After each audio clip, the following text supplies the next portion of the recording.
Hi, my name is Mike Bachman. I'm a United Methodist pastor serving a new church start here in the city of Dallas called Union.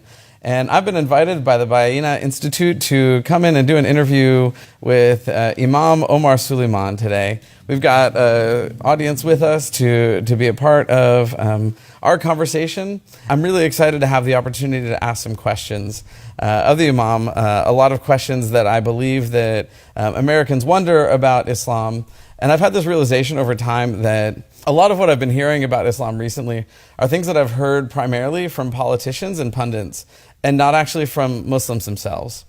And I think that we need to have opportunities for dialogue and conversation with Muslims about their own faith before we come to any sort of conclusion or beliefs as individuals, as a society, and beyond.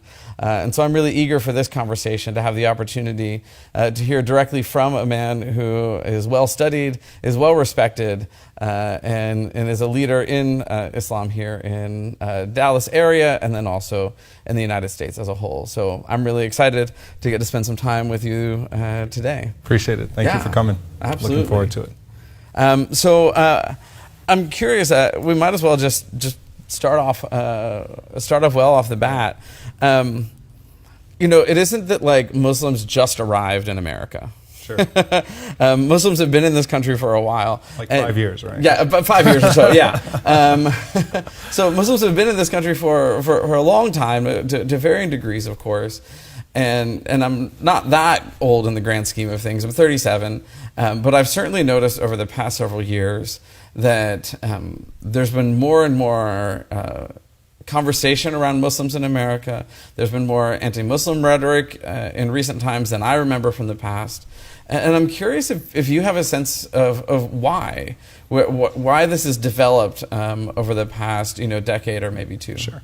Well, Islam is actually very old. It's as old as the country is. So there were Muslims here when Christopher Columbus arrived amongst the native population that were here. Obviously, a great population of the slaves that were brought to the United States. Estimates up to 35–40% of the slaves came from Muslim countries. They were Muslim as well. The first country to actually recognize the United States was a Muslim country, was Morocco. And we find Thomas Jefferson owning a Quran, a copy of the Quran. Congressman Keith Ellison swore in on it, as well as Andre Carson.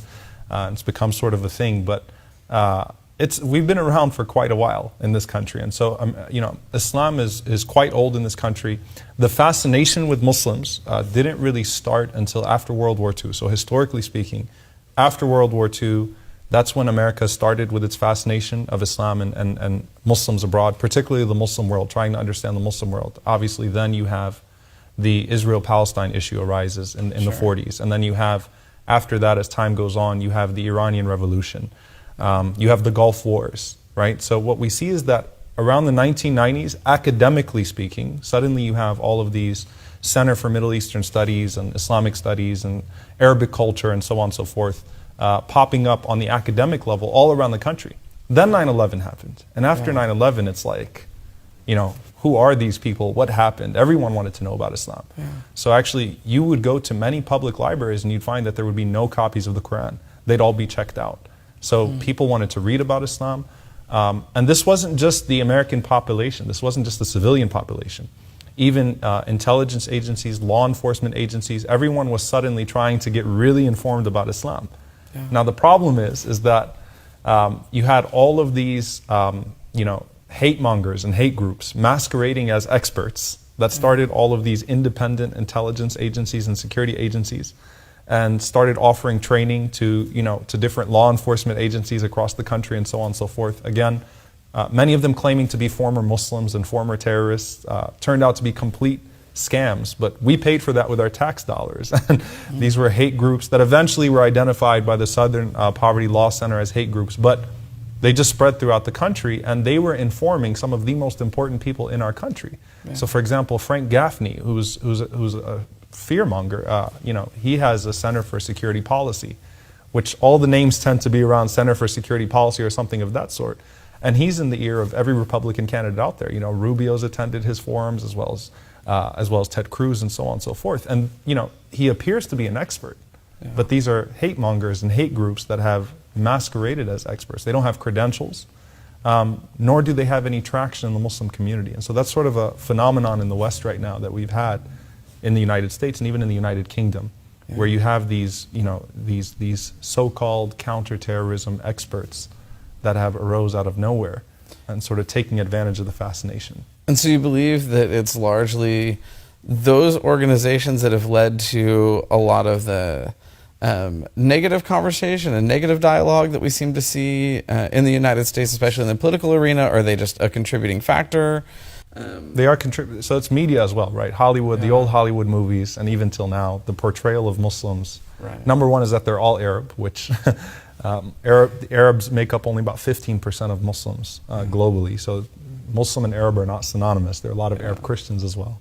Number two, it's always backwards and people screaming Allahu Akbar, and you've got to worry about the Muslim next door. He's going to turn out to be an evil operative that works for someone overseas. So, Homeland and all these types of shows that have come out. So it's Hollywood, it's mainstream media, what's supposed to be mainstream media, also contributing as well. So it's the climate is not good because people are not hearing, as you started off, from educated experts or experts on Islam or Muslims themselves even. They're hearing from various interest groups, either directly or through these various manifestations that we've mentioned.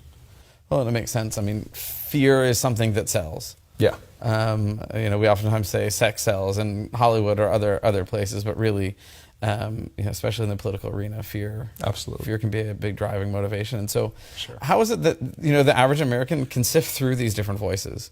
If there is this group that's masquerading as experts, or how do we work our way through understanding this is a good source, this isn't, because it's hard, and I think we're in American society realizing that who's speaking to us almost matters as much as what they're saying. Sure. And so how do we sift through that? Well, by approaching mainstream Muslims, going to your local mosque, reaching out to local organizations, trying to understand mainstream Muslims. There's often this question that's posed, well, why aren't Muslims out there? But it's not, the media will cover who the media wants to cover.